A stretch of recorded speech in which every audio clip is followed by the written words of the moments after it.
We are back at 9:45. Thanks so much for staying with us. Today is Wellness Wednesday, and so this morning we are taking a closer look at a recently released list that could affect where and how you shop for your produce. Well, this is important. So here to help us make sense of all that list entails is Alice Smith. She's a Triad-based dietitian and the owner of Alice Approved. Hi, Alice. It's great to have you here on the show again.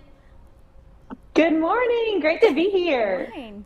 Good morning. So we first have to start with the Environmental Working Group. Tell us a little bit more about this and how this ties into this food list that you're going to be speaking on. Yes, absolutely. They are a nonprofit organization who really advocates for cleaner living. So that is cleaner water, cleaner air, cleaner produce, fruits and veggies, and also cleaner household products. They really emphasize non-toxic living, and they are just a great organization who is doing a lot of great work. And I look forward to these lists being released every year. So this annual shopper's guide, tell us what it is. What's the purpose of it? Yes, so the Environmental Working Group, they actually tested 46,000, a little over 46,000 samples of produce. And every year they tell us the dirtiest produce items and the cleanest.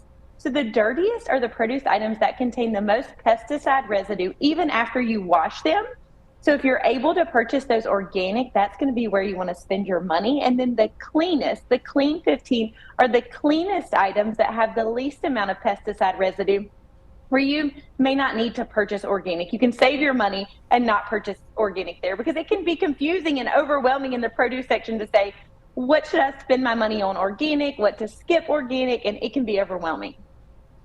Oh, you are so right with that, Alice. First, Dirty Dozen, 46,000 for them to take on. That's and just whittle it down to 12 is so important. Yes. Can you sort of speak on the Dirty Dozen and what actually made the list this time around? Yes, for sure. And it's actually in order. Not only did they narrow it down to 12, but they put those 12 in the list of the dirtiest. So number one is the dirtiest produce item they tested, and strawberries always makes that list. So strawberries, number one, and strawberries are super porous, so they're hard to clean also. So strawberries were the dirtiest that they sampled.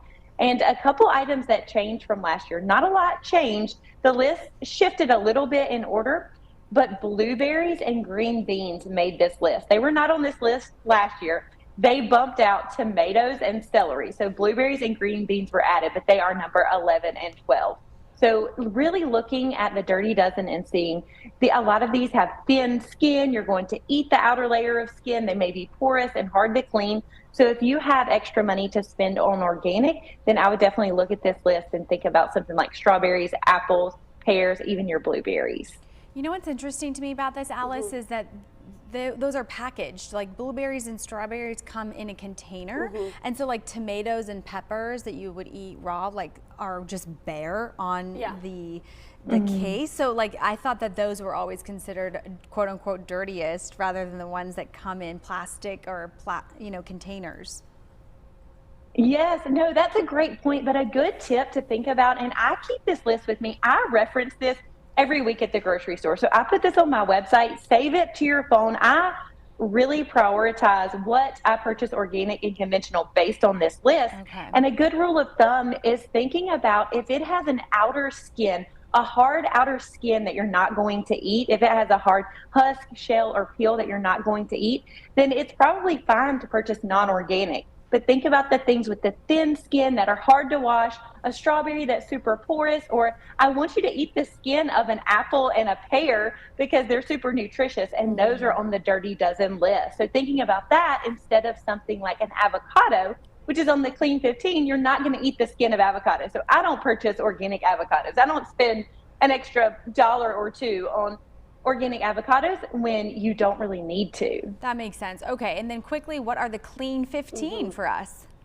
Yeah, so the Clean 15 are the cleanest produce items, and avocado is number one there. And the only change this year is carrots made the Clean 15 list.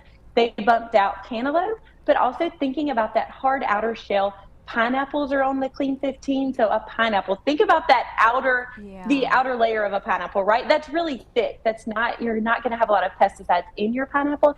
And even thinking about things that aren't on this list, like a banana. So you're not going to eat the peel of a banana, right?